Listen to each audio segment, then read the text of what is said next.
সূরা ইখলাস কখন পাঠ করলে সাথে সাথে ফলাফল পাবেন? ভালো করে বুঝেন। সূরা ইখলাস হচ্ছে পবিত্র কোরআনুল কারীমের ভিতরে ছোট সূরাদের ভিতরে অন্যতম একটি সূরা। তবে ফজিলতের দিক থেকে সূরা ইখলাস হচ্ছে গুরুত্বপূর্ণ ফজিলত, এবং এই সূরাটা এমন একটা সময় আল্লাহ পাক রব্বুল আলামিন নাজিল করে দিয়েছেন যখন আল্লাহ রাসূল সাল্লাল্লাহু আলাইহি ওয়াসাল্লাম দ্বীনের প্রচার করতে লাগলেন। এমন সময় আল্লাহ পাক রব্বুল আলামিন এক আল্লাহর দাওয়াত দিতে লাগলেন। তখন কাফেররা আল্লাহ রাসূল সাল্লাল্লাহু আলাইহি সাল্লামকে কোশ্চেন করলো যে, মুহাম্মদ, তুমি তো এক আল্লাহর দাওয়াত দাও, আমরা তো কোটি কোটি দেবতার পূজা করি, তারা আমাদের সমস্যার সমাধান করতে পারে না। তুমি যে আল্লাহর দাওয়াত দাও সেই আল্লাহ কয়জন এবং সেই আল্লাহর সন্তান আছে কিনা?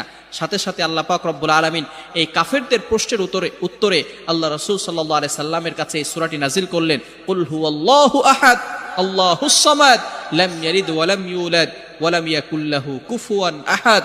আল্লাহ পাক রব্বুল আলামিন এক, অদ্বিতীয়, এবং আল্লাহ